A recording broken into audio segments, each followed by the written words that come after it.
nama saya Alena Rosyana Manik dengan NPM 2302020024 dari Program Studi Manajemen Fakultas Sosial dan Hukum Universitas Quality. Nah, pada video ini saya akan menjelaskan bagaimana simulasi pengaplikasian monitoring control project dengan satu studi kasus. Nah, dalam video ini saya akan menjelaskan ada 4 hal juga. Yang pertama itu bagaimana indikator kinerja. Yang kedua itu bagaimana rencana pengumpulan data. Lalu yang ketiga itu analisis kesenjangan kinerja. Lalu yang keempat, bagaimana menyusun laporan serta evaluasinya. Nah, langsung saja ke studi kasusnya. Apa sih itu monitoring dan control project? Nah, monitoring dan control project merupakan kegiatan untuk memantau perkembangan suatu project dan memastikan apakah kegiatan berjalan sesuai dengan target atau tidak. Dengan monitoring, kita dapat mengetahui hasil yang sudah dicapai. Sedangkan kontrol dilakukan apabila terdapat masalah atau ketidaksesuaian, sehingga dapat segera dilakukan perbaikan. Nah, proyek studi kasus yang saya gunakan adalah penjualan keripik pisang, di mana target penjualan yang saya tetapkan adalah 100 bungkus dalam 1 minggu, di mana harga dalam setiap bungkusnya adalah 10.000.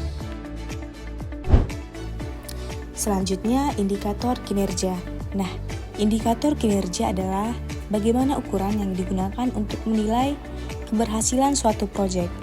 Dengan indikator kinerja, kita dapat membandingkan antara target yang direncanakan dengan hasil yang sudah tercapai.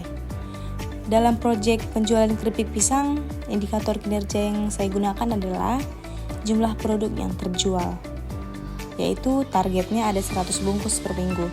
Tetapi ternyata setelah dilakukan monitoring, yang terrealisasi adalah 80 bungkus, sehingga targetnya belum tercapai. Lalu, pengumpulan data. Nah, pengumpulan data adalah proses mengumpulkan informasi untuk mengetahui perkembangan proyek. Dalam studi kasus ini, data yang dikumpulkan dari catatan transaksi setiap harinya. Data tersebut berupa jumlah produk yang terjual dan jumlah transaksi. Kemudian direkap pada akhir minggu untuk dibandingkan dengan target.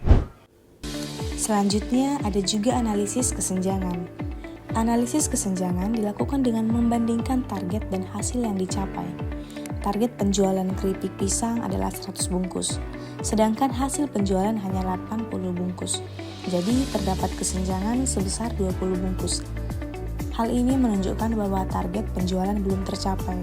Mungkin ada beberapa yang menjadi penyebabnya adalah promosi yang masih kurang dan pelanggan belum banyak. Mungkin untuk meningkatkan penjualan bisa ditindaklanjuti dengan meningkatkan promosi melalui media sosial dan memberikan promo kepada para pelanggan. Dan yang terakhir adalah evaluasi. Nah, evaluasi dilakukan untuk mengetahui kekurangan dari hasil proyek. Dari hasil monitoring, penjualan hanya mencapai 80 bungkus dari target 100 bungkus. Setelah dievaluasi, penyebabnya adalah promosi yang masih kurang.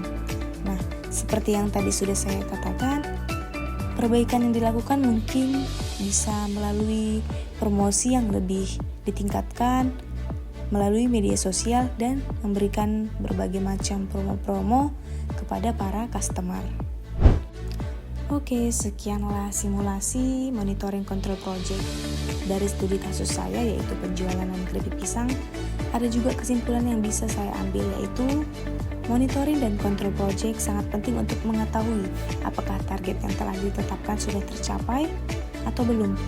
Pada proyek penjualan keripik pisang, target 100 bungkus belum tercapai karena hanya terjual 80 bungkus.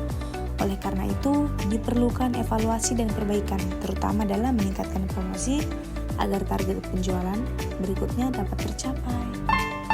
Terima kasih.